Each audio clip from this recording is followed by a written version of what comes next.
ஸ்ரீ ரேவா காண்டம் 93ஆம் அத்தியாயம் கல்ஹோடி தீர்த்தத்தின் மகத்துவம். ஸ்ரீ மார்க்கண்டேய முனிவர் கூறினார், அதன் பின்னர் கங்கையின் பாவங்களையும் அழிப்பதாக பாரதம் முழுவதும் நன்கு அறியப்பட்ட சிறந்த கல்ஹோடி தீர்த்தத்திற்கு செல்ல வேண்டும். குந்தியின் மைந்தனே, அது மனிதர்கள் சென்றடைவதற்கு கடினமானது. மேலும் அது உஷர வறண்ட புஷ்கரத்தை போன்ற உயிரினங்களின் பாவங்களை அழிப்பதற்காக ரேவா நதிக்கரையில் அமைந்துள்ளது. அதுவே தீர்த்தம். இது புண்ணியமானது. இவை திரிசூலம் தாங்கிய பகவானின் வார்த்தைகள். புனித நீராடலுக்காக கங்கை ஒரு பசுவின் வடிவில் அங்கு வந்தது. அதனால் அது சிறந்த கல்ஹொடி தீர்த்தம் என்று பிரசித்தி பெற்றது. யுதிஷ்டிர மன்னரே, பௌர்ணமிக்கு முன்னும் பின்னுமாக 3 இரவுகள் அங்கு கழிக்க வேண்டும். குந்தியின் மைந்தனே, ஒருவன் ரஜஸ் தமஸ் குணங்களையும் கோபம், பாசாங்கு, பொறாமை ஆகியவற்றையும் தவிர்த்தால் அவனுக்கு முக்தியின் பலன் கிடைக்கும்.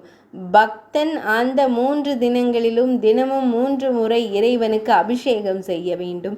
பால் பசுவினுடையதாக இருக்க வேண்டும். மேலும் அந்த பசு உயிருடன் கன்றுடன் இருக்க வேண்டும். பாலை ஒரு செப்பு பாத்திரத்தில் வைக்க வேண்டும். அதனுடன் தேன் கலக்க வேண்டும்.